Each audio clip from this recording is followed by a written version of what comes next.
speaking of peace, brilliant segue. One of the major things that you need to be mindful of with this hot human everything summer that's coming up is protecting your peace. Protecting your peace and protecting your peace.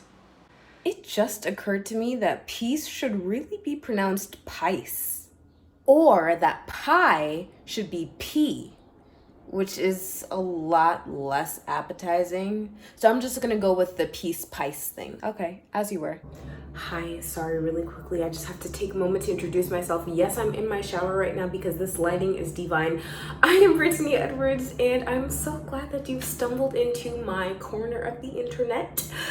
This video, wow, this video is just slightly chaotic only because it is half of another video that I started making and then I ended up actually getting really distracted and off topic, but came up with a whole other video in the process. So I guess that's kind of nice, right? And if you're wondering why I exposed myself, it's because my channel's a lot about sharing my authentic self with you, and so that's what I'm doing.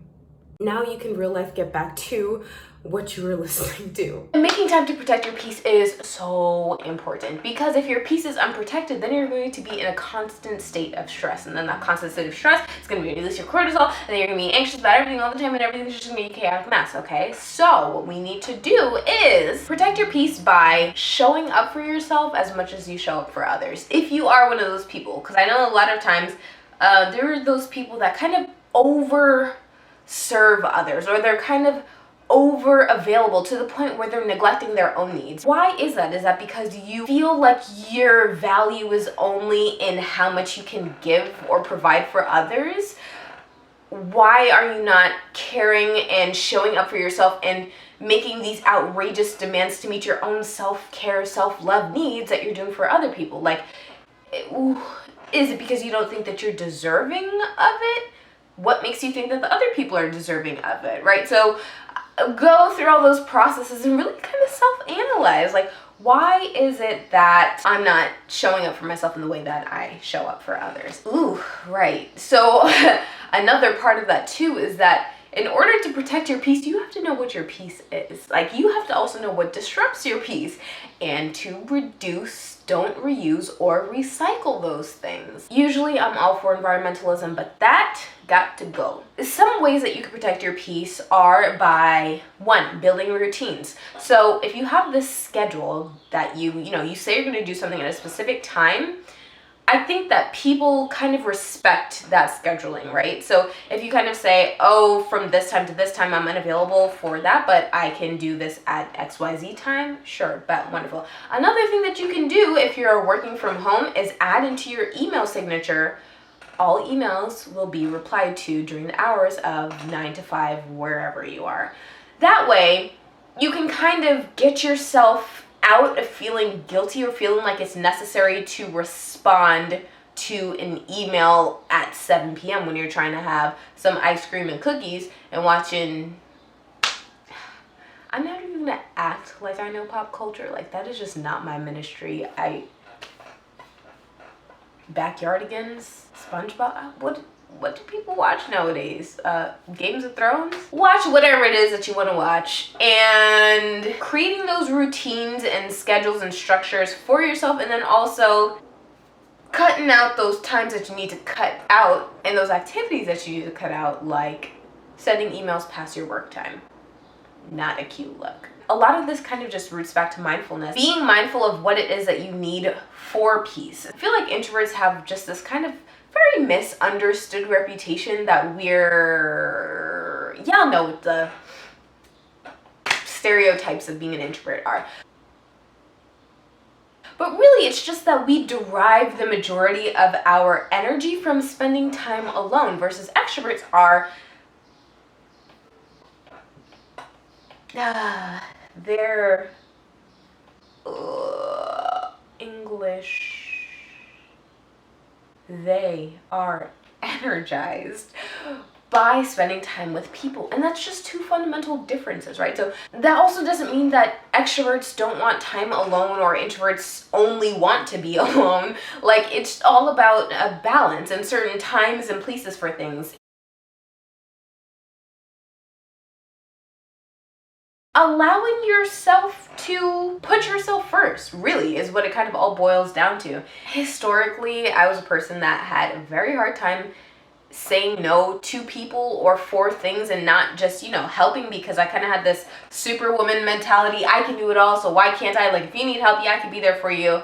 And not even help things. Like, maybe it's just to go out past my bedtime. And, I'd be like, yeah, sure, that sounds like fun.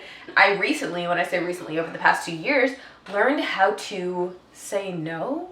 Because the thing is, for me, such a grandma and so low-key high maintenance, but not really high maintenance. But anyways, I'm very particular, let's say that. So if I don't go to bed at 10 o'clock, I don't know why, but it does not matter how many hours I sleep. Like, if I go to bed at 12 and I sleep from 12 to 8, I will be exhausted the next day, like to the point where I'm not productive, I'm not functioning, and I don't like being that way. So for me, it's really important to protect that time for me. Like, I need to go to bed by 10:30, like the latest. 11 is pushing it, because even if I sleep the same amount of times, the same 8 hours, the same 7.5 hours, I'm going to feel completely photosynthesis. I started to protect that for myself, because I don't like what happens when I don't protect my peace. I don't like how I look. I don't like how I feel. That's really a choice that you're making at that point too. Like, are you choosing to feel overwhelmed? Are you choosing to feel overextended, burnt out, right? So what are some ways that you can kind of really stop that? So protect that peace, but then also you got to protect your peace. Fact of the matter is, when you are intermingling with other people and y'all are getting entangled, all of everyone's energetic, emotional hoopla is also passing on to you. Like, it's one, you don't want to get the emotional, unresolved childhood whoever into your life when you're also trying to get your own life together. But also, on the second hand, like, you know what, we just gonna skip that part. Protect your peace by being very mindful about who you decide to bring into your life and space. And sometimes, I'm not here to yell nobody's yum, so sometimes what you need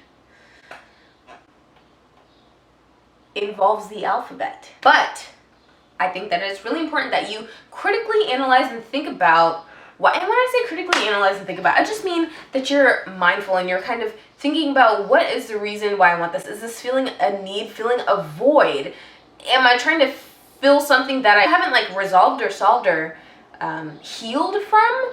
Or is it just that I really like chocolate chip cookies and you girls about to have a chocolate chip cookie right now? Not because like I have some childhood history of not having enough cookies. All right, next. Create more moments that goodness can come into. And that doesn't really have to be extravagant at all. Like, it literally going outside, sitting down and watching a bird flutter to a leaf and just thinking about what that feels like and how you feel liberated by vicariously living through the bird flying or something like that. I don't know, whatever. Stillness. Finding stillness in your world and space. And I mean, I feel like usually kind of the best stillness is in nature, but the way my outside is set up, it's a lot of work to get there. So, I mean, honestly, it is. I really want to build out this series on, being your best self and self-growth, improvement, blah, blah, blah. But I'm a work in progress, so we'll get there. I know we will, because I am trying to show up for myself more in the same way that I want you to show up for yourself more. If you have any, changes in your life and this has kind of maybe helped you, I'd love to hear about, what your little moments of happiness are, or your moments of stillness, because stillness is also very good and necessary, which is also why I don't go out past sundown. But yeah, I would really love to know more about you if you want to share, and I'll see you next time.